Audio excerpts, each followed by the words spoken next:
Welcome to the show. Yeah, thanks for having me. Yeah, my pleasure. So we are having Alex Daves. He's a biologist, a formal biologist, and an engineer. He's specialized into salmon as well. So it's really a pleasure to have you on the show. Yeah, of course. So today we'll be talking about, of course, salmon. But why is it important to count them? Why is it important to understand how the ecosystem around the salmon works? And I'm going to talk about salmon in Canada. Canada has about $50 million worth of revenue just from tourism associated with salmon, and that is the fourth largest export of fish. Yeah, it's big. If you look at the environmental effects of the salmon, one of the big things they do is they provide a lot of nutrients to their surrounding habitat. Because these salmon, they're a migratory species, and they will have their breeding grounds in some tributaries to some larger rivers, and they'll migrate all the way to the ocean, reach the maturity in the ocean, and they'll swim all the way back upstream. Sometimes it's going to be over 300 kilometers, some very far distances, just to respawn. And after they respawn, they'll die and they'll decompose and provide essential nutrients for the surrounding environment. So wait, we understand that the salmons are really important, but why counting salmon matters? So, scientists like me, we need metrics to study these animals. Okay. If we don't have any numbers, we don't know what's going on with these populations. We need to know how these populations change. And once we know how these populations change, then that's when we can start looking at what effects are changing these salmon population rates. Does that make sense? Yeah, it does make sense. But I guess there's like numerous way to count salmon. Yeah.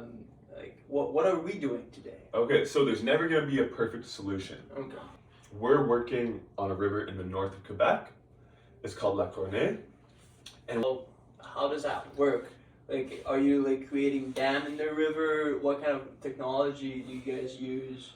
okay, so the technology is continuing to adapt and improve.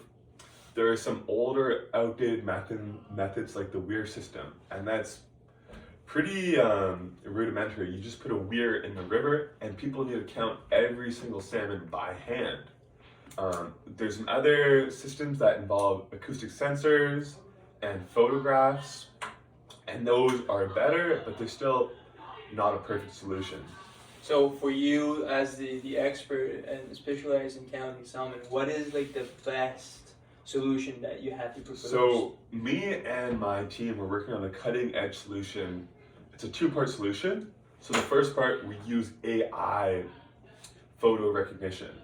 So we will take photos of these salmon, and with this developing software, we can differentiate not only different fish species, but salmon species as well. So I said it's a two-part system. So the second part is very basic and simple. It's hard to get a clear picture of these salmons in the river because of the bottom isn't clear, the water isn't clear. So to enhance these photos that our system's taking, we place white panels on the bottom of the river, and that way when salmon swim over these panels, we get a very clear view of the salmon. So that sounds this sounds genius. But the thing is, like, that solution must have some challenges. What are the main challenges that you guys are facing? So money talks. Cost for the software. Developing new AI technologies can cost upwards of $10,000. And then another thing is providing power, because you need a continuous power source for this system. It may work really well if you're able to diverge electricity from an existing structure, but if you need to create your own stable electrical system, it can get really expensive.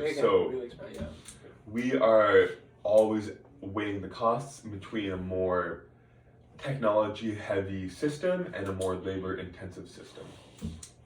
Well, that was really interesting. I really want to thank you to have been here, to have been talking about salmon. I think we have a better understanding on why salmon are really important for us. So yeah, thank you, mate. Thanks for having me. Yeah, no problem.